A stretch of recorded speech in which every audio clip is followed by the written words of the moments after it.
Becoming a narrator and learning a whole new world of audiobook narrating is an awesome journey for those that are getting into it. But it certainly has its challenges. To make it happen, you have to be consistent, learn the performance side of things, and the technical side of things. I'm Ryan May, and in each episode of the Home Audio Podcast, I'm talking with tons of narrators in their adventures of doing just that.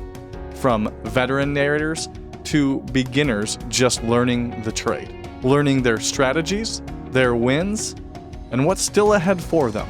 I want to find out the narrator side of the story. And as you dive into each interview, I want to give you a free gift that most narrators learn as they are on their journey. The 4-Step Narrator Guide is an easy walkthrough of that journey and what it takes to become a narrator. It's simple and can help you in your process. If you want to pick it up, just grab it at thehomeaudioproject.com/narrator. As you'll hear in this podcast, there are tons of steps to take, but with drive, determination, and a couple of bumps and bruises along the way, you can make it happen no matter what background you come from. Today's guest is James Romick, an actor from Broadway for 20 plus years, a skilled narrator with 130 plus titles under his belt, a Reaper lover and educator. James is a crazy knowledgeable guy and can back it up. As I say in this podcast, the narrator's story is just as important.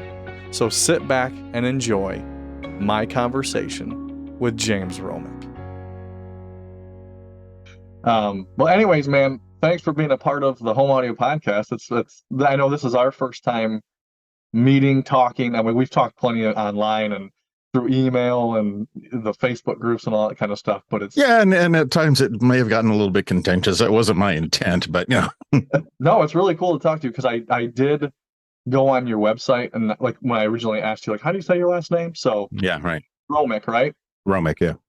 So you mentioned it right before I hit record or whatever, but how long have you been acting? I have been acting most of my working life. Did some shows in high school, did some shows in college, but when I first got my first paid performing gig was in Cincinnati, matter of fact, in an amusement park called Kings Island. I was in the live shows there, and it's the first time that I got a paycheck for being on stage, and that was in 1978. So I've been pursuing acting ever since. Wow. So when did you get into? How did that trend? Like, what kind of acting have you done? Obviously, you've done theater, mostly musical comedy. Yeah, live stage musical comedy. Okay. 8 shows a week, 6 days a week, that kind of thing. Matinees on Saturdays and Wednesdays. Wow, man! So yeah. You've been doing this for a long time. Long time. When did you get into audiobooks? How did you get into? Well, when Broadway no longer needed me, it took me a long time to get on Broadway, and I stayed there for 22 and a half years. And then when they no longer needed me, I was searching for something to do. And the first thing I tried to do was on-camera commercials. I didn't know a whole lot about it, but I studied a little bit, and I was not successful in that. But the agent that I got for on-camera commercials had a voiceover agent in their office, and he said, let me introduce you to, and I said, no, I don't know anything about this, so let me investigate, let me learn what the voiceover industry is about, and then maybe we'll have a meeting.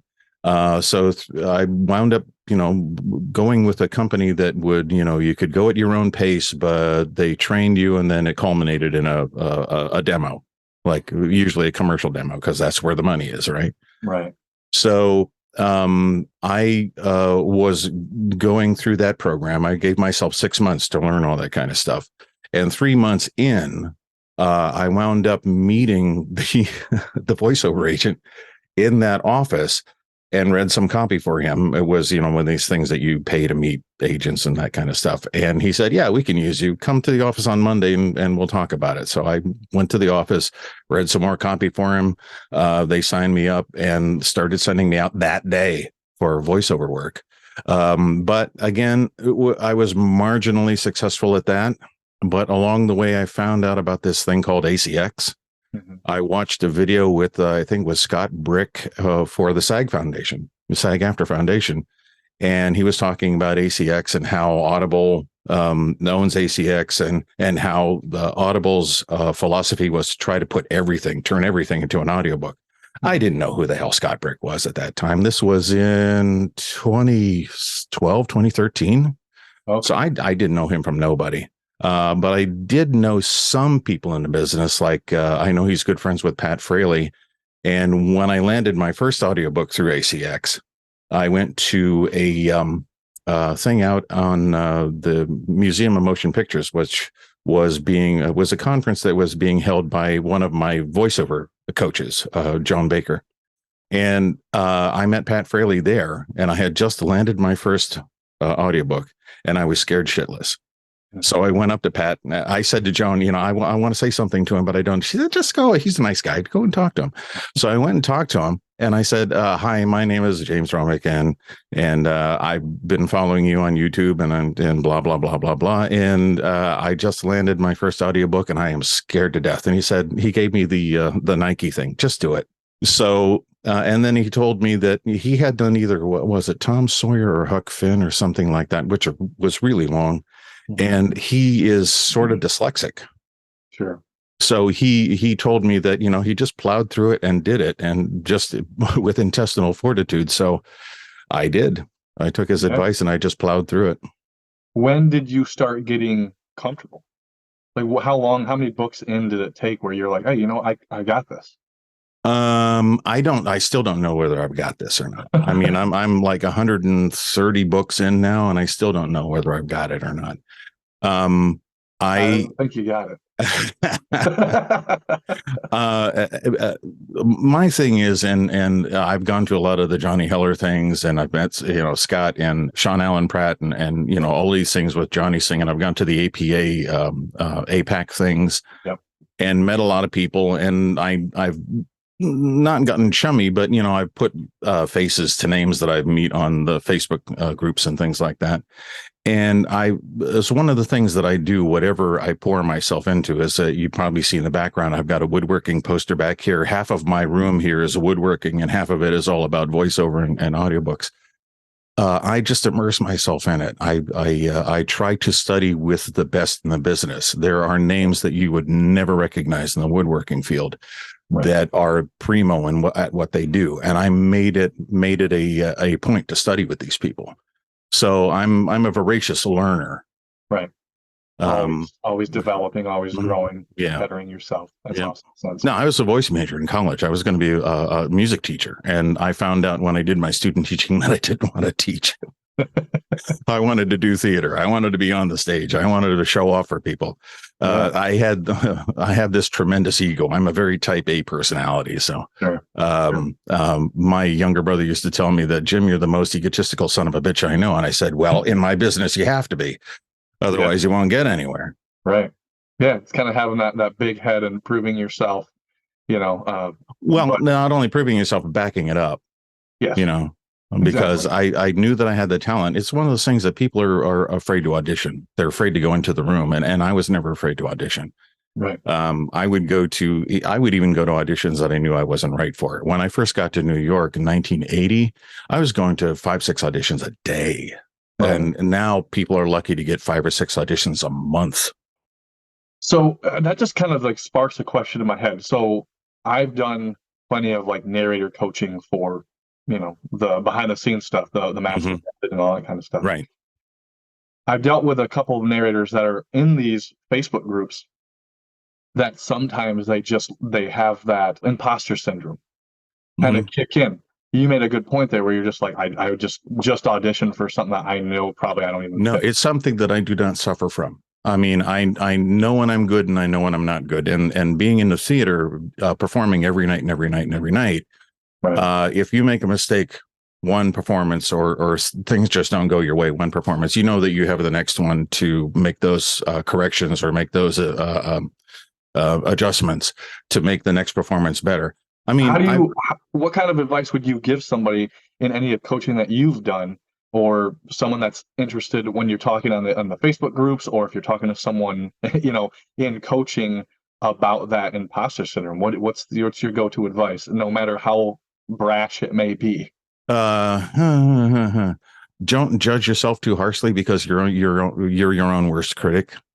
Let your audience judge you. And that's not to say to read your reviews and take everything to heart. I do not read my reviews, because I know it's random thoughts from random people, and it's just a visceral kind of thing, unless they're like Frank Rich, who I met at one time, or what was the other guy's name? Anyway, the theater critics, people who know criticism and know how to critique things. Sure. The odd review on Audible or on Amazon is just going to be somebody's visceral reaction to something. I may sound like their ex-husband, and they hated their ex-husband. Sure. So I'm not going to satisfy them no matter what I do.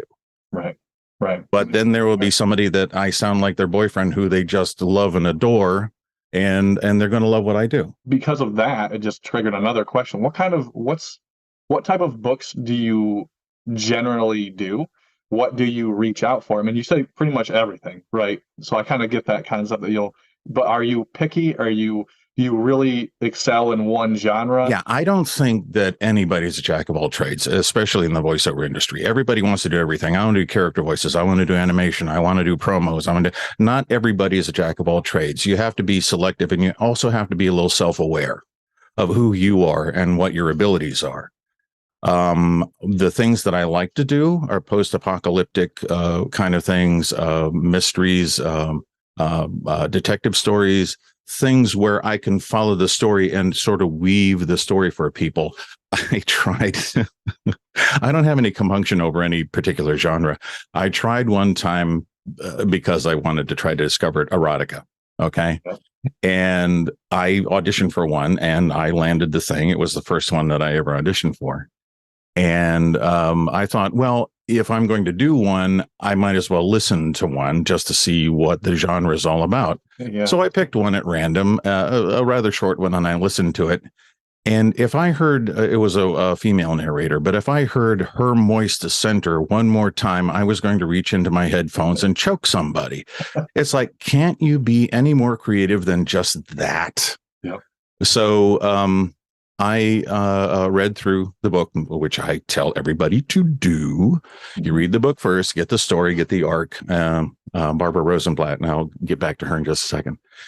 I read through it, and it was about spanking, and I got no compunction about any of this kind of stuff. But as I read through it, it was like, I'm just going to sound like a dirty old man here. And sure. Nobody's going to want to listen to this. So I politely as I could, just backed out of it, because it just doesn't. It's not me. It's not something that I'm going to pursue. I mean, I get stuff from Sarah Puckett all the time, and her people at Pink Flamingos, and the covers are really, really nice and everything. And I read the audition, and it's like, I think maybe I've auditioned for two things for them, because there was one where it was an older man and a younger woman, and that's me. Okay. Mm-hmm. But by and large, I have a more mature sounding voice. It's just not something that I don't think anybody would want to listen to me do. You're really active in the ACX Narrators Facebook group. Yeah, you've become a group member, or a group to a fault. So we've talked about ACX quite a bit, and I know a lot of narrators I talk to on this podcast, it's generally ACX, and then they get if they develop into bigger publishers, like the Snapwork interview I did, the Joel Frumpkin. Right. So I'm not doing this for the money. I'm doing this because I need an outlet for my acting. I am an actor. Rod Steiger once said, you become an actor not because you want to be an actor, but because you need to be an actor. And I need to be an actor. Right. And this is one of the outlets that I have to keep me in the game. Because if I didn't have this muse, I would be going stark raving mad. Right. How many books do you do then, just based off all of that? A month? A month? That's really kind of hard to say. I mean, I generally do very long things. I'm in the middle of one right now, or just beginning one right now, that I know is going to be about 16 hours long. Okay. And this is a fifth in a series. And there's another one on the horizon, because he primed the pump at the end of the book for the next one. How many in a year then? It's really, really hard to say. I mean, I'm also very slow. Sure. And because I make a lot of mistakes, I'm an actor. I'm used to memorizing lines. I'm not used to reading cold. I'm a horrible cold reader. What in like ongoing process with this and just continuously learning has inspired you to continue to do this, minus the fact of just needing to be an actor? Do you enjoy the storytelling? Is it the acting? What's it? Yeah, storytelling, the acting, even if it's nonfiction, something that I don't know anything about. I mean, my first book was the 21st century version on Darwin's On the Origin of Species. Mhm. Now, I'd never written or read that book because it's filled with, Victorian flowery language. And the guy who wrote it, wrote this new version, is a professor at Columbia University.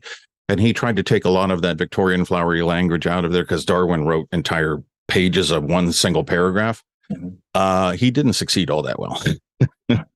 But I wanted to do it. It was the first one that I landed after about 3 or 4 auditions on ACX, because I thought it would sell well, because if I didn't want to read it, college kids weren't going to want to read it, but they would be willing to listen to it walking around campus or driving back and forth if they commuted. So my impetus for doing it, not only for the information that I didn't know things about, but knowing that it would possibly sell. And it was a royalty share, and it is one of my better sellers. Mhm. And which is why I don't poo-poo royalty share, because they can, make you a good a chunk of change. I just did one not too long ago about a serial killer, which is my best-selling book to date, which in the first month sold 5,000 copies. Wow. As a royalty share. Do you dabble in between taking per finished hour versus royalty share, or what's your I'll take what comes to me. Basically, the one that I'm doing right now is on a royalty share plus. Okay. And all of the ones for this particular author have been royalty share plus, and he's been very good about that. I had one author that I did did under a pseudonym. I do romance and westerns under pseudonym, cozy romance and westerns, not anything with a lot of screwing and a lot of foul language, because the first woman I did a romance for, I did, I think, 5 books for her under my pseudonym. And the first one I did, I said, would you mind if I used a different name for this one, a pseudonym for this one? Because you might not want to be associated with me. But this other guy is really, really nice. He doesn't swear. He doesn't smoke. He doesn't drink. He doesn't have a sex out of marriage. He talks in complete sentences, and they're very grammatically correct and all that kind of stuff. You might want to be with him. So she said, sure. So that's when my pseudonym happened. There's a lot of new narrators that listen to this podcast or watch this podcast specifically, just because that's how I kind of lean towards getting newer narrators and helping them out. Would you explain royalty share and royalty share plus? Okay. This is sorry, ACX, and sorry, Audible, but I think they really screwed the pooch with this. Royalty share is you share royalties after the sale. There's like a 40% royalty that they go to the author, the rights holder. Yeah. And that is split. That 40% is split between you and the rights holder. So you make basically 20% of whatever that sale price is. And Audible is always discounting things, so there's no telling how much money you're going to make. Right. So with the royalty share plus, the plus part was supposed to be a payment by the rights holder to help you defray costs. Say that somebody wants to use you to master their audio because they don't know how to do it. Right. You're going to charge a certain amount, and they are going to take that plus part that they are making to help defray the costs of paying you, or a proofer, or a director if they're having somebody direct their session or something like that. What I think they should have done was call it stipend plus royalty, something that lets you know that there's an upfront cost plus you're kicking in half of what you're making on the back end, with every sale. But rights holders and a lot of narrators don't understand what that is. And ACX does not make it all that clear on their website, which is why I'm railing against this all the time. And I've called them on it all the time. And it's fallen on deaf ears. I mean, I know some of those people there at ACX. Right. And I told him about these things, and I just said, this is confusing, and this is why people are being taken advantage of. Because what will happen is a rights holder will put something up for royalty share or royalty share plus, and you land the gig, and then you come back at them and say, well, I need such and such to defray my costs. And they go, oh, I didn't know what that was. No, I'm just offering royalty share. So then you're out in the cold. Wow. So it becomes an ultimatum. Either you accept the gig or you don't, and somebody else will get it. Right. Per finished hour is exactly what it is. The running time of the book, when they say this is so many words, and we go by word count, we don't go by the hours that we put into it. Right. However long the running time of the finished audio is what you get paid for. Right.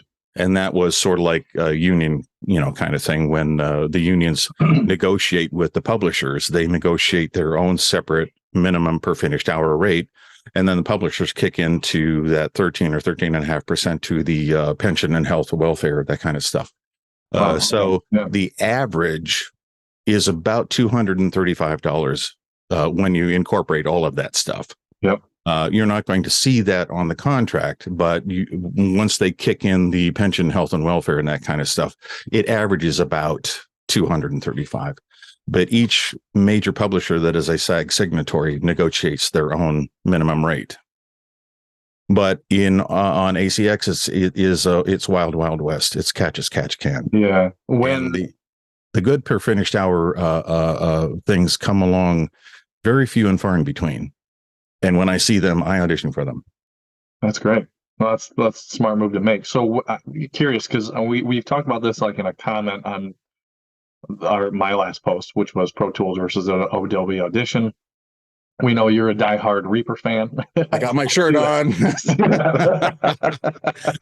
I got a bunch of shirts. So when I coach people on Reaper, I wear my shirts. There you go, man. And I know, and you have a great process. You explained it for me when I said, hey, I'm just curious, like, what is your process? What do you do? And you mentioned something in that comment about, after I do my thing and I run my process, it's basically doing its process overnight while you're sleeping. Right. What is your process after that? The reason why I'm asking is because I'm curious. You mentioned about how, when people get paid either from royalty share plus per finished hour, newer narrators, when they're jumping on ACX, obviously they are in charge of every aspect. Right.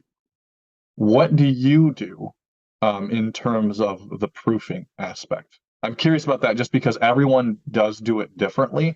And when you are a self-producing narrator and you're doing everything, you got to have all your ducks in a row. So it makes you and I are probably going to get a lot of hate mail for this, and it's getting a bad rap. But I do use positron to do my proofing. Right. Only in that, again, it's those stupid little words. Sometimes it's not clear, so I have to go back and do that. But it's just stupid little stuff most of the time. Yeah. But I go through that, and it's not something that I wouldn't turn over to a human, because when I go through and listen to the proofing, I look at it and I'm following along, and I've got a little controller that I can control going from note to note to note to note to note to find out if I said that right or if I said that wrong. And their algorithm isn't perfect. Right. What happens with me, sometimes I get a little bit over articulate. So I'll say Sally says, and I'll separate those two S's, and they will think it's something else in between. Really? Okay. Yeah. So it'll misrepresent that. So I know that happens. But the first time I was exposed to it, I did a book for Dion Audio, and they used positron, and they sent me a pickup packet, which was I was mortified. I was absolutely mortified, which is why I won't turn my files over to somebody else. I know where my mistakes are, or I know how to correct my mistakes. And if somebody else was listening to my stuff and proofing it for me, I would be absolutely mortified. I really would. I shouldn't be. This isn't imposter syndrome per se, but it's something that I know is a huge weakness of mine. Right. So rather than put myself through that strum and drong of having somebody come at me saying, "Oh, you made this mistake, you made that mistake," and they're all in the same paragraph, it's like, no, I'll do that myself. It's very similar to reading your own reviews. Yeah. So I do use Positron, but I go through it meticulously and decide because you can change the algorithm and everything. I don't take advantage of all of their features. And I know some of my favorite narrators just hate the fact that things are going to AI like that. Right. But they swear that nothing that goes through their system is going to be used in that way. So I'm trusting them on that. Sure. And it can get a little bit pricey depending on how long your book is and all that kind of stuff. But it has saved my butt because a lot of times just take under consideration that your rights holder, your author, is not obligated to proof your work. They're not obligated to listen to any of it, to come back to you and say, you made this mistake, you made that mistake. Because just as narrators should expect a fully proofed and edited manuscript to work with, record ready manuscript to work with, they should expect as mistake free a recording as you can provide. Right. So that's your obligation as the producer. I see a lot of people suffering from, the grammar of this thing is horrible. And should I correct it? And should I give them correction? I say, no, get out of it. You're not a copywriter. You're not an editor. You are a narrator. If they're little goofy little things that you can change, yes. And when I go through a book, when I read the book, especially for fiction, I will make a list of things that I need to ask the rights holder. Okay. And one of the things that I always ask is, for these characters, did you have a person in mind, living, dead, or fictional, that you can just give me an idea who this person is? I was struggling with one a lady's voice one time, and I asked the author, who did you have in mind when you created this character? And he said, think of Betty White in the Golden Girls. And I went, okay, I got that. So I've never watched the Golden Girls, but I know what that character is. Yeah. So I use that as that character. So and that's the thing about characters is you have to give them a life. It's not about funny voices. Right. You have to give them an actual life. Johnny Hellers really hammers this home, is that it has to be honest. The acting has to be honest and believable. Yeah. If it sounds phony, it's going to be phony. So what type of different approaches do you take per book? I mean, obviously, I know you have your set way of doing things, but because like you kind of touched on it with, making sure that you get the character, you bring life to that character. Obviously, if it's a different genre, we know your favorite genre to do, but if it's a different genre, what type of, what kind of outside the box things do you have to bring in sometimes? One of the things, and I just did a Johnny Heller thing a couple of months ago, and Sean Allen Pratt was there, and he's like Mr. Nonfiction. But his thing was find the humor. Nonfiction can be really, really dry, but it's find where the humor is. And there was one thing I got up to read something. It's a book about a chorus line, like the making of a chorus line, and the prologue was this and this and this and this. Imagine you're sitting in the balcony and you look at the stage and it's blah blah blah, and there's a line on the stage and there are numbers for where the dancers are. The rest is black. And I took that pause because the person that went before me, Sean, suggested you don't have to pay attention to punctuation and you can add your own punctuation for effect. And the line is, the rest is black. But I did, the rest is black. And it hammered the point home. It was the last line in the prologue, but it hammered it home. And that's one of the things I learned from Barbara Rosenblatt, is that a book has an arc, an acting arc. The whole storyline, it goes up and up and up and down, but it has a whole total arc for the storyline. And within each chapter, there is an arc within the chapter. And within each subchapter, there is sort of an arc within that subchapter. And each paragraph has its own little arc. But the thing is a lot of people I see online, they say, do I say the end at the end of a book? Well, yeah, it's written there, but no. If you are acting and being effective in your storytelling, the listener is going to know when you're done. The same way they're going to know when you're finished a chapter and then you're moving on to something else. Right. So you have to find those arcs, those acting arcs. And that's something that Barbara taught me. That's great advice. I love that. Honestly, that's so cool because it reminds me of Scott Brick kind of mentioned the same thing in my interview with him, where you have that emphasis of pause and just really finding that emotion out of it. I mean, acting is not just saying words. Acting is giving space. There's it's like not reading between the lines, but there is acting in just taking a pause, just a not a pregnant pause, but a pause to hammer home a point. Just letting the audience feel it.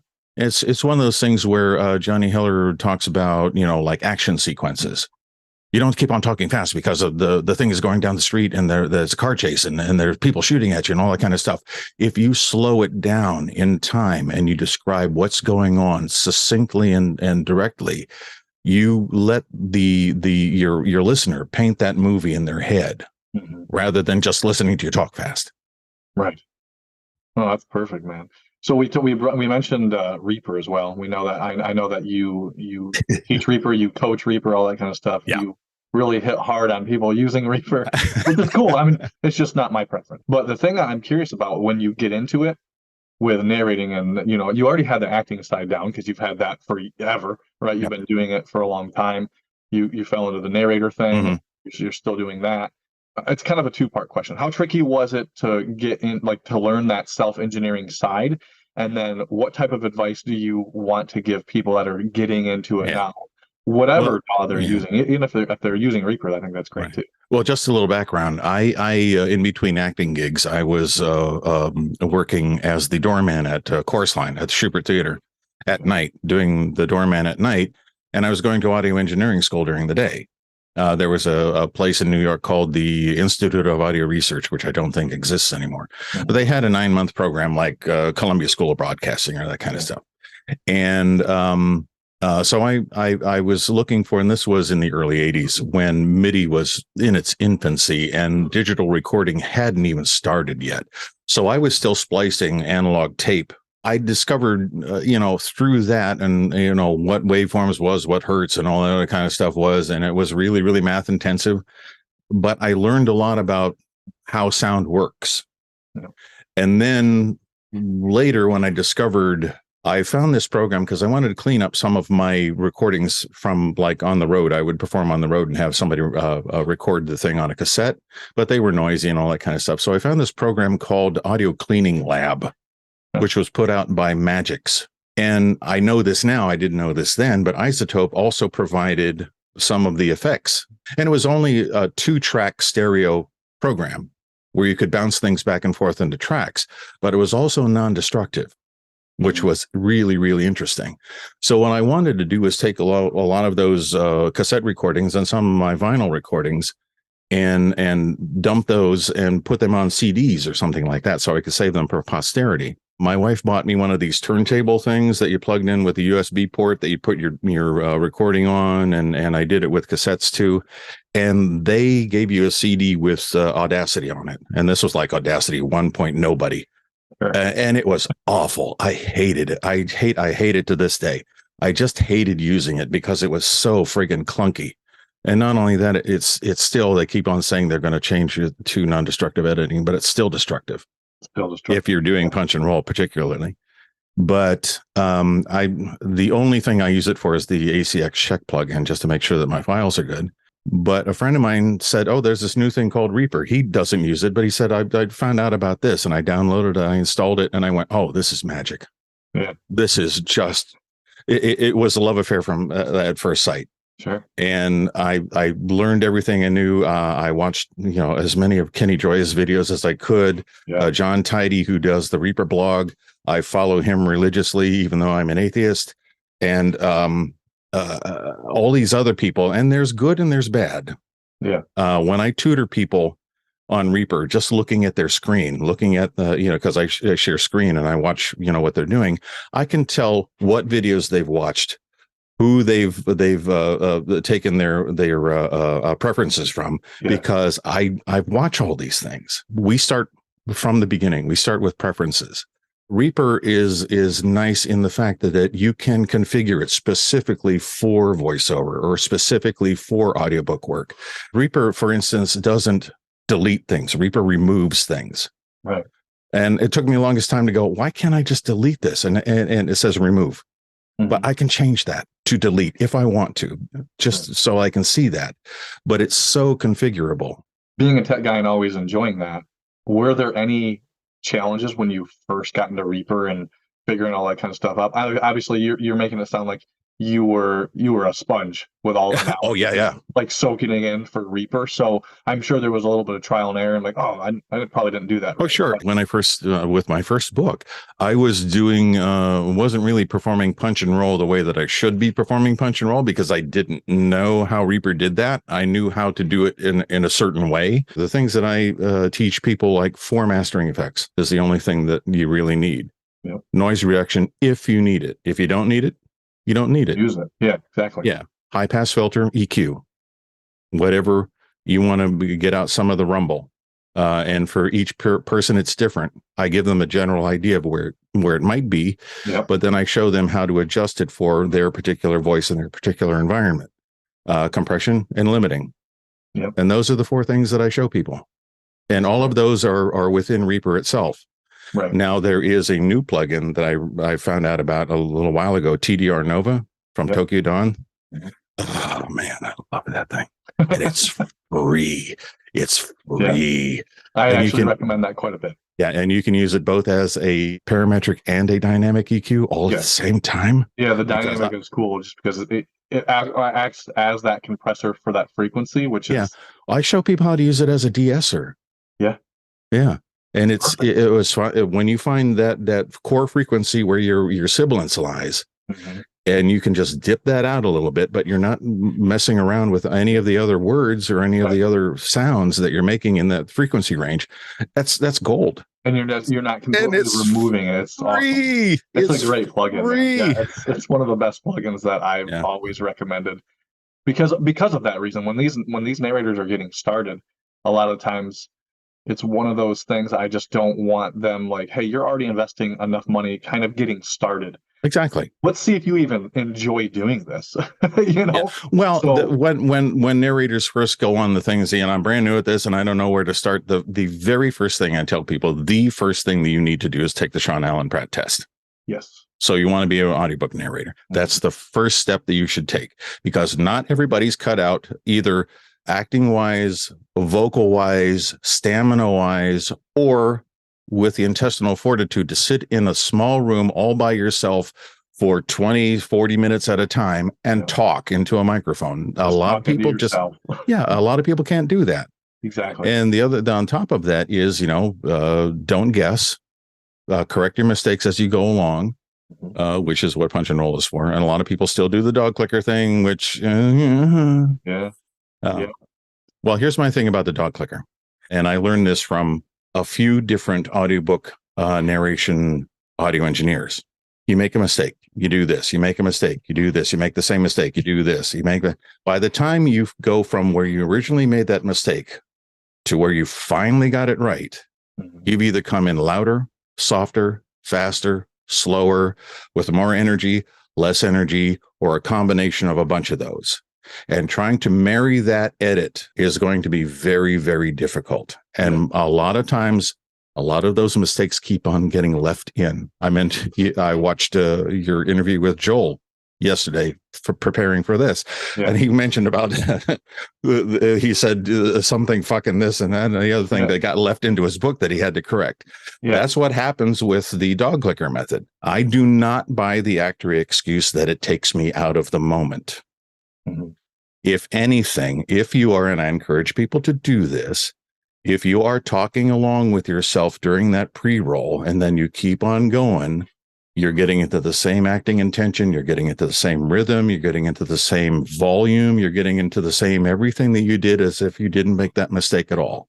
And, the edit's going to fudge a little bit here and there. You may come in a little early, you may come in a little bit late, which is the problem with Audacity, because if you come in early, you have to do it again. But if you better to come in late with Audacity than early, because then you can make that edit. But in other DAWs that are non-destructive, you can fudge that edit a little bit. I do it all friggin' day. I'm so happy that you said that, because and not to discredit anyone, at least from what my opinion and what I'm saying, like not to discredit anyone that does do the dog clicker method. I know Scott Brick does it, but he also has an engineer that takes care of it. But he's Scott Brick, for crying out loud. Yes. Yeah. And the other thing is, I love that point that you said about well, then it just takes me out of the acting. No, it doesn't. If you're an actor and you know what you're doing and you've been doing this for at least a little while, and you don't have Yeah. to do it for 20 years, you don't have to do it for 10 years, Right. but you got the concept down, Yeah. you'll be able to get right back into it. And the other thing too is, I mean, I don't know what it's like within Pro Tools or some other DAWs, but within Reaper, during that pre-roll, if you're talking along with yourself, you're actually recording material. You just don't see it. Yeah, it's the same with Pro Tools. Yeah. Okay. So you can find that, where you left off and where you came in, if there's a space, if there's a breath or something like that you can fudge around that. But oftentimes what I will do, I will find a spike in the waveform that's a hard K sound or a hard T or a hard P. And I will just ever so slightly crossfade those things over each other, and you will never, never, never hear that edit. I do that with S's. Yeah. Because S's is just sound. Yeah. It's just, and you can almost marry anything within there and it'll be fine. Well, I guess my other thing that I'm just curious about, just because we're talking about this, and like, I'm not gonna like blow smoke up your ass. I'm not gonna like all that kind of stuff and just be like, oh, James, you're the best, right? I know when that's happening, Ryan. But I'm just enjoying really hearing what you're saying, because of my question was gonna be, what are some of your wins and fails? And I'm kind of, me personally, as we're just talking, I'm already kind of getting that. Mm-hmm. For the audience, I'm kind of curious on your take of what your biggest wins or your biggest fails are. My biggest wins is when I'm editing and I'm looking back and listening to myself and going, that was pretty good. That was pretty good. Yeah. That's not so good. I think I'll take that one over. Or, you don't sound half bad. Because a lot of times I complain to my wife, oh, I'm a horrible narrator. I make so many mistakes. She says, you're not a horrible narrator. And of course, she loves me, so she's going to say that. My biggest minus was I did this book for this guy. Yeah, you're the guy that I want. You sound great and blah, blah, blah, blah, blah. I gave him the first 15 minutes. Yeah, this is exactly what I'm looking for, blah, blah, blah. And then came the emails. Can you give me a little bit more? Can you send me another file, like chapter 1 or something? I said, well, no, I don't work that way. But if you want somebody who works that way, I will gladly, just go away from this and you can pick another narrator. Oh, no. You're the guy I want. I saved all these emails and I saved all the communication over ACX. Yeah. Through the messaging system, which sucks, by the way. Sure. So always get a personal email or something from your rights holder to communicate outside of ACX. I finished the thing. I turned it in. And because of all of this back and forth, I was a day late on my final. And this was a royalty share. I was a day late on my final deadline. And he rejected it outright. Gave me no reason whatsoever, just rejected it outright. Wow. And I saved all this. I contacted ACX. I gave them all of the information, the copy, and pasted all of the emails and all of the stuff from the messaging system, trying to get that kill fee. And because I was a day late, I couldn't get that kill fee. Wow. And I spent that's 2 months of my life I will not get back. Yeah. Holy crap, man. So this is one of the reasons why I will not be micromanaged. I won't do the piecemeal thing because I love it. That's awesome. That's great advice, dude. Just because I'm thinking about it, like I've seen comments from you before, and so I'm just going to ask you here with people that don't want to. When people are new narrators or whoever it is, trying to be people pleasers. Yeah, we want them to like us, but you also have to understand that this is a business. Mm-hmm. And if you are in a business, you're going to piss people off. Not everybody is going to like you. What's your advice for the people that are like how you mentioned, you don't have to do this for a living, right? Well, you're talking about imposter syndrome. I mean, that's one of the things that I don't suffer from. It's one of the things that I don't deal with, in that I want to be a people pleaser, that I want to give them that chapter at a time for them to critique and give back to me and all that kind of stuff. Because my thing is that you're your own director, you're the talent, you're sometimes your own audio engineer, you're your own producer. And once they approve what they have approved for your 15-minute sample, whatever that may be, whatever they want, and they oftentimes don't know what they want, it's your baby. Yeah. One of the pluses is when I do something and I submit it to a rights holder and they say, I wrote this and I never heard it that way. That was really good. And I was like, okay, fine. I know that I'm doing a good job. Yeah.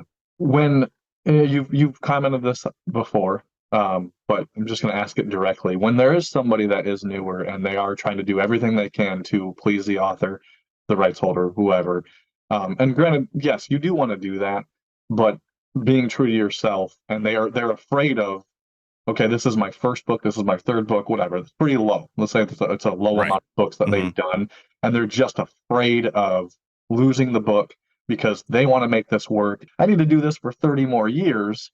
I don't want to piss people off. How do I stay true to myself, but then make sure that I'm not just losing every book because I'm not giving them what they want? Some things I think, and this is going to be a tangent, but some things I think are a matter of perspective. I used to live in New York City, and there are millions of people who live in New York City. The chances of me running into the same person every other day is minimal at best, unless I'm working with them or I'm, navigating the same area they are. Sure. It's the same thing with rights holders, especially on things like ACX. These are independent people. And if you're struggling and to please them, and they just keep on coming back to you with, this is not right, this is not right, this is not right, get out of it. Don't put yourself through that. Mhm. Find another project that is going to satisfy you. There are people that you are just not going to please. Mhm.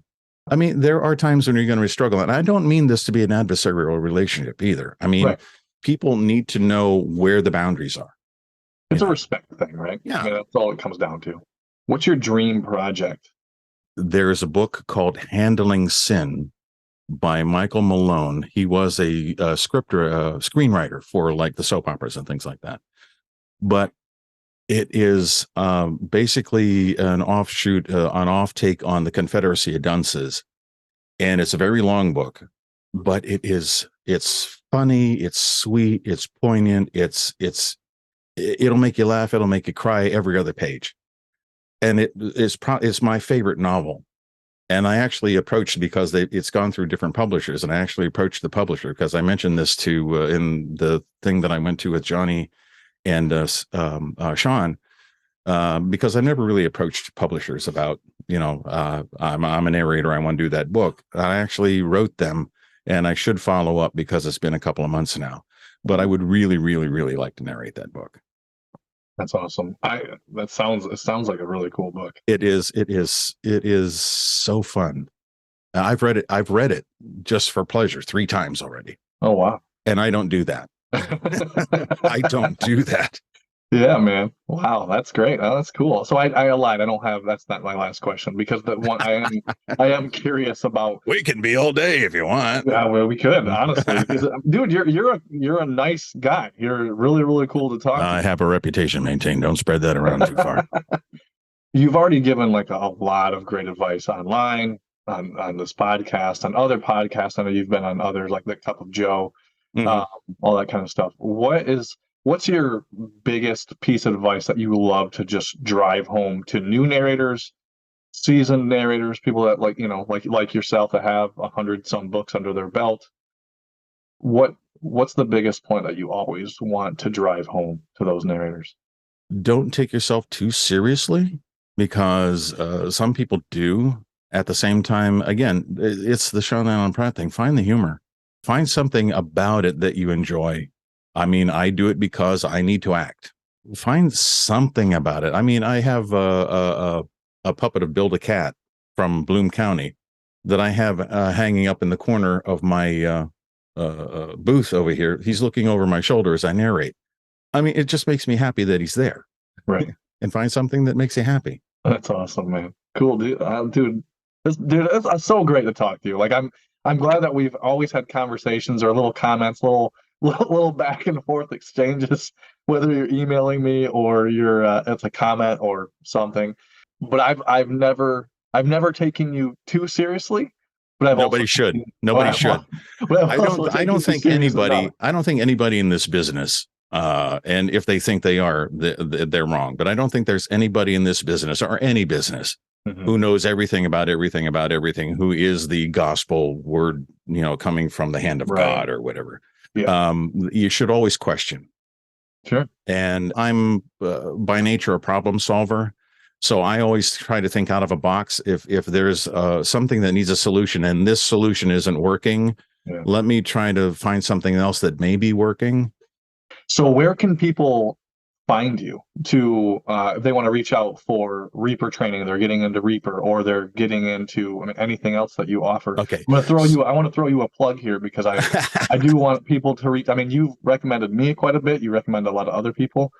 When people want to find, when they're going to Reaper or they want to learn something else from you, where do we find you? How do we find Facebook? How do we get there? On Facebook, you can just search for my name on Facebook, James Romick. Most of my Facebook page now is pretty much narrator centric. You can find me email wise at jamesromick, all one word, at msn.com. Or you can go to my website, which is romicksvoice.com without the apostrophe. Cool. But yeah, I just did a couple of sessions for the SAG-AFTRA voiceover lab, and it was a small session with about 15, 16 people. But we went through with Reaper users, showing them how to master, and it was audiobook centric, specific, and showing them how to. And what I did was they sent me recording, like a minute and a half, 2 minutes of a WAV file, raw WAV file. And I put it through its paces, and then I came up with a stack for each of these individual people, and then showed them how to do that, and then how to meet their ACX specifications, and then what it sounded like when it was done, because that's also important too. Numbers are one thing, but the way that it sounds when it's finished can be a completely different thing. Yeah, it can be a tricky balance between sounding really, really good. Yeah. But then you also, at least for ACX, need to hit their specs, which that's not as tricky, but a lot of new narrators can struggle with that. So it's cool. Well, especially the RMS. It's how come, my RMS is so low, but my peaks are okay as well? You have to use a limiter and add some makeup gain. Yeah. But, people don't know the intricacies. Some, people don't know that. They just think, I can talk into a thing and export out a MP3 and it'll be fine. No, it doesn't work that way. Right. Yeah, man. What's your schedule like when I don't have a real strict schedule. I mean, I get in there when I can. The other thing about being an actor is it's the show must go on kind of thing. Yeah. I mean, I was going through a severe depression on, I think, maybe the third or fourth book that I did. But when I went into that booth, I had to leave that outside the door, come in and do my work. And then when I picked it up when I left and, cried my eyes out and was an emotional wreck, and then I would come in and I would keep on going. But it's one of those things where I left brain, right brain kind of thing. I can separate and compartmentalize. Yeah. And that's another thing that, new narrators probably have to figure out how to do that for themselves. Because you got kids crying and all the other things that are going on in your life, but you have to leave that outside the booth when you go in, and then pick it up when you come back out again, because those things will affect your performance. And it's like the thing that Johnny Heller says: if you're just talking along and all of a sudden things just aren't making sense and you're just saying words, then you're out of it. You're not into the story. You're not into the text, or you're not connecting with everything. And sure, I have those moments, I suppose. And then I just say, I have to stop because I'm just not here. Right. And then I'll go out and I'll take a drink, or I'll get on Facebook and kibitz with somebody, and then I'll go back in. But yeah, there are times when you have to compartmentalize, and you have to leave that stuff. You have to leave the rest of your life outside. I mean, there are those times when, you have these emotional passages in a book. And I had one where it was only 4 words. You are my family. And I just lost it. Well, you're human, so it makes sense. Everything's it's gonna bring it out. And I think it's important that, what you're talking about is also you connected with it.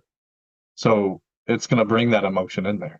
And the weird thing is I left those in. When I got choked up, I didn't edit it out. I didn't go back over it because I couldn't, for crying out loud. But I left that in because it was honest. And Yeah, that's the thing about acting. If it sounds phony and you're not connecting with your listener, but if it's honest and it's coming from somewhere inside you, that's when you're connecting with the whole thing. And that's when you really connect with your listener. Now, whether that proved positive, I don't know. Yeah, I mean, it's just something that a lot of people can take away and just appreciate, because it's like you said, it's connecting, it's finding humor, it's being human in general to the story. Yeah. Well, and I don't want to keep on belaboring the point and getting off on tangents again, but you see on the groups all the time, people talking about, I've done like 30, 40 auditions and I'm not hitting, and I don't know what's wrong. Well, it could be a myriad of things. For one, it could be your sound quality, because you really on your audition should deliver your audition with the sound quality that you can deliver when you're doing the book. So that could be a problem. The other thing could be that you're just not connecting with the material. And for that, you need coaching. You need somebody to help you find out what is important here. Maybe you're putting the wrong emphasis on the wrong syllable on a word or something like that. And it just sounds funny to the ear. There was another thing I was going to say about the people talking about breath sounds. This is a complete tangent. Yeah, but when I'm listening to audiobooks, you don't edit the breaths out, and I do breathe rather loudly, so I do what I do so it doesn't disturb people.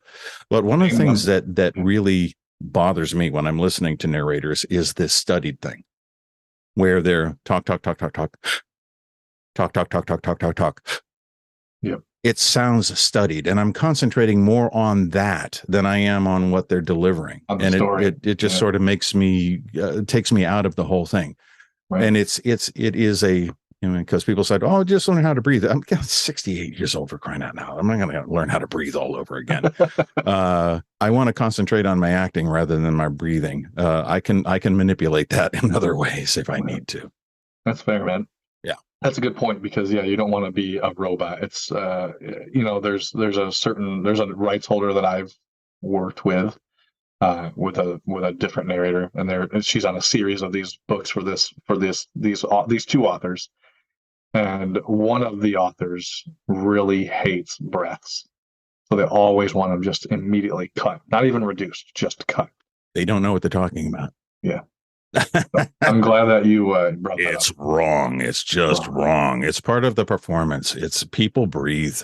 Yeah. And it's the same thing with your listener. They want to breathe along with you. They want to follow what's going on. If you cut the breath sounds out or you tighten up those spaces, it makes your listener anxious. Yeah. And my instructors played these things where people, edited some of these things, and it was just difficult to listen to. Yeah, just keep it as natural as possible. I mean, that's the biggest thing that I always preach is you're having a one-on-one conversation with somebody. Granted, it's a one-way conversation because they're just listening to you tell a story, but they can get so immersed in the story and in the book and the way that you're reading it and the way that you're telling it, that they are connected to you. You're a human. Yeah. You're human.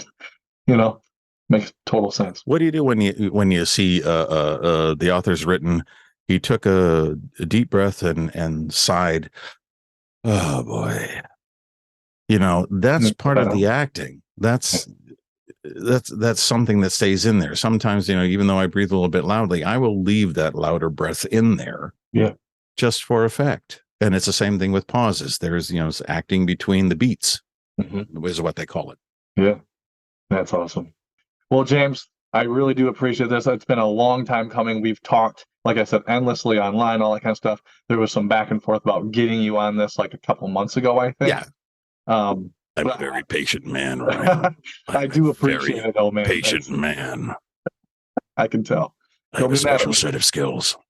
Hey, now you have to do it. I have a very special set of skills. I will find you, and I will kill you. That's awesome. Well, good, man. I'll let you get on with your day. But like I said, man, I really appreciate it. You're welcome. This has been cool. So we'll definitely do this again. Yeah, let me know when you have the time. I'd be happy to be back. Yeah, and I'll look forward to you, busting my balls online. James is an expert when it comes to audiobook production and he's definitely the go-to guy, pretty much all things ACX and how it works. A lot can be taken away from this conversation, and I hope you can walk away from this one with tons of notes and knowledge. What was your favorite part of the conversation? Let me know in the comments below. If you enjoyed this episode, be sure to subscribe to the podcast so you won't miss any more tips, tricks, and guidance from these amazing narrators. And again, if you're new to the world of narration and you're not really sure where to start, head to the homeaudioproject.com/narrator to grab the 4-step narrator guide so you can learn the basic path to get started. Thanks again for listening or watching if you're on YouTube. We will see you in another episode of the Home Audio Podcast real soon.